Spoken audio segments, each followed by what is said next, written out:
जी हाँ, हम आपको बता दें मध्य प्रदेश से आ रही है बड़ी खबर, जहां निकाय चुनाव से पहले पंचायत चुनाव होंगे और साथ ही 3 चरणों में होंगे पंचायत चुनाव।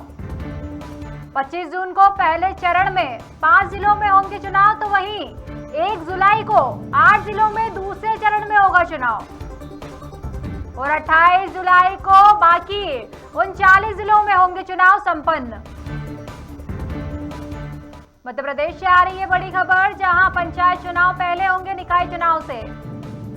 बताया जा रहा है बरसात को देखते हुए यहां फैसला लिया गया है और इसी के साथ 30 तारीख से ही नाम निर्देशन पत्र जमा होने शुरू हो जाएंगे। नाम निर्देशन पत्र की अंतिम तिथि 6 जून को रहेगी।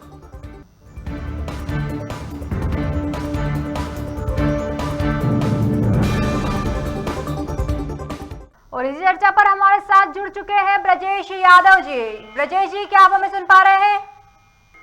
जी ब्रजेश जी, तो जिस तरह से 8 साल बाद पंचायत चुनाव मध्य प्रदेश में होने जा रहे हैं, तो क्या कुछ देखा जा रहा है लोगों के बीच में, क्या कुछ खुशियां वो बांटते हुए दिखाई दे रहे हैं? क्योंकि प्रत्याशी हो या फिर आम जनता हो, सभी के लिए ये बहुत ही अहम मौका है, क्योंकि 8 साल बाद पंचायत चुनाव होने जा रहे हैं। देखिए खुशी, लगभग 8 साल बाद ये लंबा जो समय रहा चुनाव का, इस बीच कोरोना की वजह से ये पंचायत चुनाव लगातार डाले जाते रहे। अब चूंकि ये सीधे जनता से जुड़े हुए चुनाव है, जमीन से जुड़ा हुआ चुनाव है और विकास को लेकर बात करें या किसी भी तरीके के जो मुद्दे हैं, जो जमीनी मुद्दे हैं, उनसे जुड़ा हुआ चुनाव है। और अब इसकी जो मध्य प्रदेश में घोषणा हो गई है आज, और पंचायत चुनाव की जो तारीख है उसकी घोषणा हो गई है। प्रदेश में 3 चरणों में पंचायत चुनाव कराए जाएंगे। 25 जून को पहला चरण है, तो वही दूसरा चरण 8 और तीसरा चरण जो है वो 3 चरणों में चुनाव होना है। और लगभग 875 जिला पंचायत सदस्य हैं, लगभग इनके चुनाव है होना है। और आपको बता दूं कि अलग अलग डेट में अलग अलग जिलों के चुनाव कराए जा रहे हैं। साथ ही समय को लेकर भी निर्वाचन आयोग ने घोषणा की है कि सुबह 7 से दोपहर 3 बजे तक जो मतदान है वो कराया जाएगा। जी ब्रजेश जी, तो जिस तरह से 3 चरणों में चुनाव हो रहे हैं, तो पहले चरण में जहाँ बताया जा रहा है कि 5 जिलों में चुनाव होंगे और दूसरे चरण में 8 जिलों का चुनाव बताया जा रहा है और बाकी जो 39 जिले हैं वो तीसरे चरण में लिए जाएंगे। तो क्या कुछ पहले चरण में कौन कौन से जिले लिए जा रहे हैं और बाकी दूसरे चरण में कौन से 8 जिलों को चुना गया है? देखिए, पहला चरण जो है उसमें कुल 5 जिले हैं, जिसमें भोपाल, इंदौर, ग्वालियर, नरसिंहपुर एवं हरदा रहेगा। आपको बता दूं, या 25 जून को यहाँ मतदान होना है। इसमें लगभग सभी जिलों में अगर बात करें तो कुल जनपद जो पंचायत सीटें हैं वह 115 है, ग्राम पंचायत 8,702 है। वहीं इसमें मतदान केंद्र जो है वो 27,049 है। तो लगभग दूसरे जो अगर चरण की बात करें तो इसमें कुल 8 जिले हैं। इनके नाम झाबुआ, बुरहानपुर, दतिया, जबलपुर, देवास, उमरिया या पृथ्वीपुर, पन्ना रहेगा। साथ ही यहाँ जो मतदान है वो 1 जुलाई को कराया जाएगा। इसमें जो पंचायतें हैं वो 106 है जनपद, वहीं ग्राम पंचायत 7,661 है। मतदान केंद्र की अगर बात कर ले तो इसमें 23,988 जो मतदान केंद्र है वह रहेगी। तीसरे चरण में बाकी के जो 49 जिले बचे हैं उनमें मतदान जो है वो 8 जुलाई को होगा, जिसमें लगभग 52 जो जनपद पंचायत बचेंगी वो है। साथ ही ग्राम पंचायत 6,649 है। वहीं मतदान केंद्र की अगर बात करें तो लगभग 20,606 मतदान केंद्र रहेंगे। जी खुशी।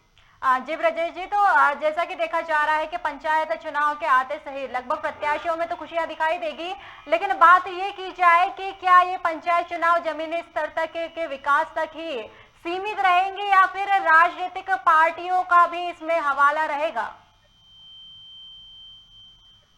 देखिए, अगर इन चुनावों की बात करें तो राजनीतिक पार्टियों का इन चुनावों पर ज्यादा प्रभाव नहीं रहता है, क्योंकि अगर जिला पंचायत स्तर की बात करें तो वहां भले ही राजनीतिक पार्टियों का हस्तक्षेप रहे, लेकिन अगर पंचायत स्तर की बात करें तो यह सीधे तौर पर अगर देखा जाए जमीनी चुनाव है और ये जनता के बीच लड़े जाने वाला चुनाव है। जो पंचायत कैंडिडेट होते हैं उनका पार्टियों से बहुत ज्यादा सरोकार नहीं होता है और वो सीधे तौर पर जनता से जुड़े हुए होते हैं ग्रामीण क्षेत्र से, क्योंकि ये जो पंचायत का जो स्ट्रक्चर है चुनाव का वो सीधे तौर पर जनता से जुड़ा हुआ है। इसमें पार्टियों का या यूं कहें कि जो राजनीतिक बयानबाजी की बात करें या मुद्दों की बात करें, प्रदेश एवं राष्ट्रीय स्तर के जो मुद्दे हैं उनका ज्यादा प्रभाव नहीं रहता है।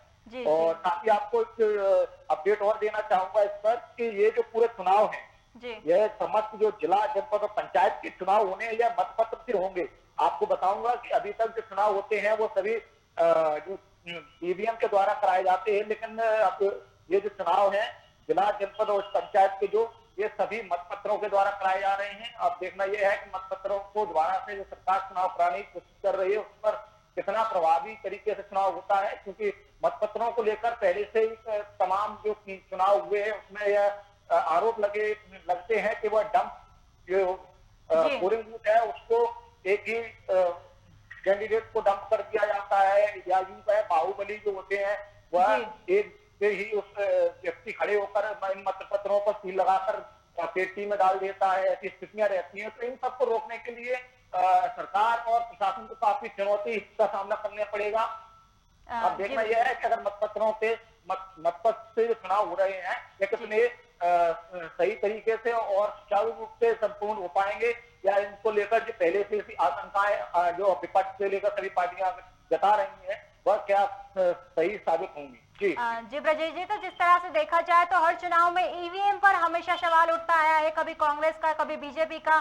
बाकी अपन चुनाव देखते हैं तो उनमें होता ही है। तो ऐसे में जब ग्राम पंचायतों में चुनाव ईवीएम के द्वारा नहीं किए जा रहे हैं, मतपत्रों के द्वारा किए जा रहे हैं, तो क्या इन पर भी सवाल उठ सकते हैं? क्या यहाँ सफल रहेगी सरकार की जो पहल नहीं लाई है सरकार के ईवीएम के द्वारा न करवा के मतपत्रों के द्वारा चुनाव किए जा रहे हैं, तो किस हद तक ये सफल रह सकते हैं?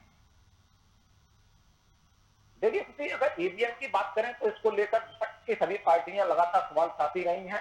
अगर हम ईवीएम के बाद अगर मतपत्र पे आते हैं तो मतपत्र जो है उससे हमारे देश की जो संवैधानिक जितने भी अभी तक जो चुनाव हुए हैं उनमें मतपत्र काफी समय से इस्तेमाल होते आए हैं। और छुटपुट अगर घटनाओं को देखें तो उसके बाद मतपत्र जो है वो कहीं ना कहीं सीधे तौर पर जनता उसको विश्वास करती है और वह सीधे तौर पर ये मानती है कि ये हमारे द्वारा जो वोट दिया गया है वो हमारे द्वारा दिया गया है। तो डायरेक्ट पेपर जो है उसको लेकर इतने सवाल नहीं उठे, इतने ईवीएम को लेकर उठते रहे हैं। ईवीएम में तमाम तरीके की शिकायतें इससे पहले भी आई हैं, जिसमें अगर देखा जाए तो भिंड जिले का ही अगर उदाहरण दें तो भिंड जिले में ईवीएम को लेकर इस चुनाव में पर्ची एक ही पार्टी के निकलने के बाद विवाद इतना बड़ा था कि तत्कालीन कलेक्टर को हटा दिया गया था। ऐसे में अगर बात करें ईवीएम का उत्तर प्रदेश चुनाव में भी काफी विरोध हुआ और वहाँ ईवीएम बदलने के जो मामले लगातार सुर्खियों में रहे, उसको भी नकारा नहीं जा सकता। बिहार चुनाव की बात करें तो बड़े चुनावों में ईवीएम पर दुरुपयोग की जो विपक्ष है वो लगातार आवाज उठाता रहा है। अब देखना ये है कि मध्य प्रदेश में मतपत्रों पर अब चुनाव होने जा रहे हैं और अगर ये सक्सेस होते तो क्या इन चुनावों, क्या मतपत्रों के जरिए ही और बड़े विधानसभा या लोकसभा चुनाव कराने की कोशिश करेगी सरकार, या मतपत्रों को की बजाय ईवीएम से ही आगे भी चुनाव होते रहेंगे? जी बहुत बहुत धन्यवाद हमारे दर्शकों को इस बारे में जानकारी देने के लिए ब्रजेश। तो जैसे ब्रजेश जी ने बताया कि 25 जून को पहला चरण है चुनाव का, जिसमें 5 जिले चुने गए हैं, भोपाल, इंदौर, ग्वालियर, नरसिंहपुर और हरदा। और इसी तरह दूसरा चरण जो कि 1 जुलाई को होने वाला है उसमें 8 जिले लिए गए हैं, झाबुआ, बुरहानपुर, दतिया, जबलपुर, देवास, उमरिया, पृथ्वीपुर और पन्ना। तो वैसे में देखा जाएगा कि जो ये चुनाव है बाकी तीसरे चरण में 39 जिले भी लिए गए हैं। तो आपको बता दें जिस तरह से चुनावी प्रक्रिया अब शुरुआत हो चुकी है 8 साल बाद, अब मध्य प्रदेश में पंचायत चुनाव होने जा रहे हैं। और ऐसे में एक और बड़ा सवाल यहाँ उठता है कि इस बार ईवीएम के जरिए पंचायत चुनाव नहीं होंगे, इस बार पंचायत चुनाव मतपत्रों के द्वारा होगा। तो ये भी एक बड़ा सवाल पंचायत चुनाव में बना रहेगा। और तब तक के देश भर की तमाम बड़ी खबरों के लिए आप देखते रहिए केपी भारत। नमस्कार।